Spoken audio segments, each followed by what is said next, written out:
Hey, this is Crawford with Virginia's for Lowriders. This week it was a bust. I have been out here for 3 days now trying to find good parts that I can work with because I have replaced this clutch master cylinder 2 times with brand new ones and I keep getting duds. Same thing with the clutch slave cylinder. For whatever reason, these parts are just they're terrible. I'm talking, I have explored every possible way for you to bleed a clutch system with no resolve. I get a pedal, but it does not extend far enough to press the clutch in all the way. It's missing by, I don't know, half an inch or so. So I think I've narrowed it down to I am just getting terrible quality parts. Here is a brand new clutch master cylinder. You can't really see in there because the GoPro won't focus. There's actually metal shavings in this, and this is brand new. Same thing goes for all of the pieces. Actually, you can see the metal built up on the lip of that if this thing would actually focus. Same thing with this guy. I took the whole thing apart, completely full of metal. I took the clutch slave cylinder part and cleaned it. I took the clutch slave cylinder apart and cleaned it and removed all of the metal out from it. We're just not having luck.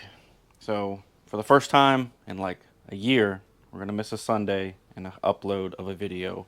But I just wanted to pop in real quick and say I appreciated all of the almost 90 subscribers that we picked up from the bag board on Facebook this past week. It's awesome. Hopefully we pick up some more people. Sorry for popping right in with a dud of a video, but we'll be back on it. If I have to, I'll just completely do aftermarket stuff and we'll buy some. We're going to pause me summing up the last 3 days real quick. And I figured I'd take this opportunity since we have some free time, since I'm waiting on parts, and hopefully get a third clutch slave cylinder that doesn't have metal in it, that chews up the O-rings inside of it immediately. And explain some things for the van, because the van is coming up very soon. So I reached out to Jason with Magic Man Metal Fab, got some ideas from him. I commented on the bag board and talked to y'all about potentially using a Mustang 2 front end, and nobody wants me to use the Mustang 2 front end, and I understand because of the weight and all that stuff. The van's really not that heavy. It's a stubby Chevy van, and we're cutting off all of the heavy things. But regardless of that, trying to find something with the lug pattern of 5x114. The rear end that I'll be using is 5x114. I need something that, one, can handle hydraulics and not fold up.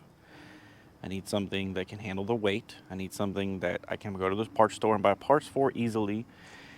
And I need something that has aftermarket support for doing things like this to where I don't have to heavily modify the entire thing.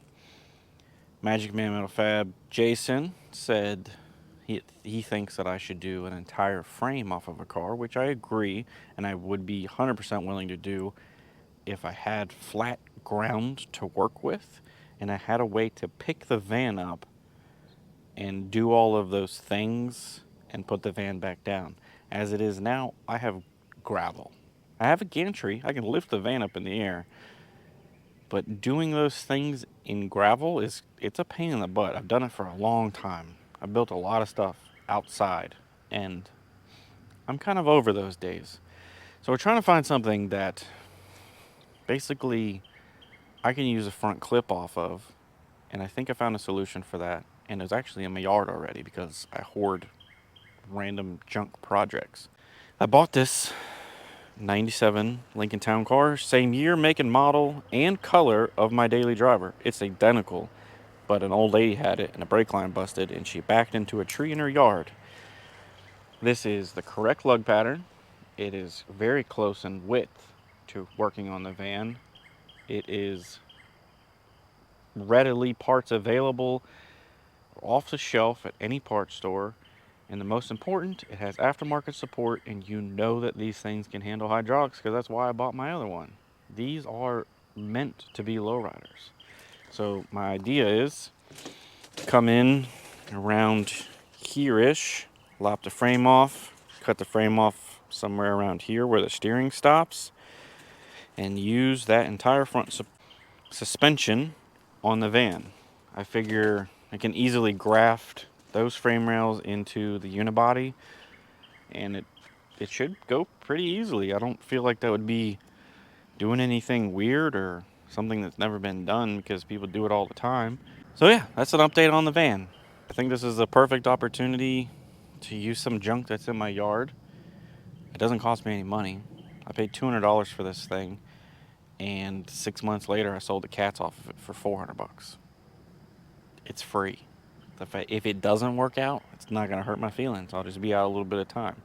But we'll get back into me complaining about Chinese parts, performance stuff, and something that will work, because it's been a long 3 days of trying to get this to work. It's very frustrating. So sorry about that. I'll see y'all next Sunday, and we'll be back on our regular schedule, and we'll actually have this thing out of the garage like I promised last week.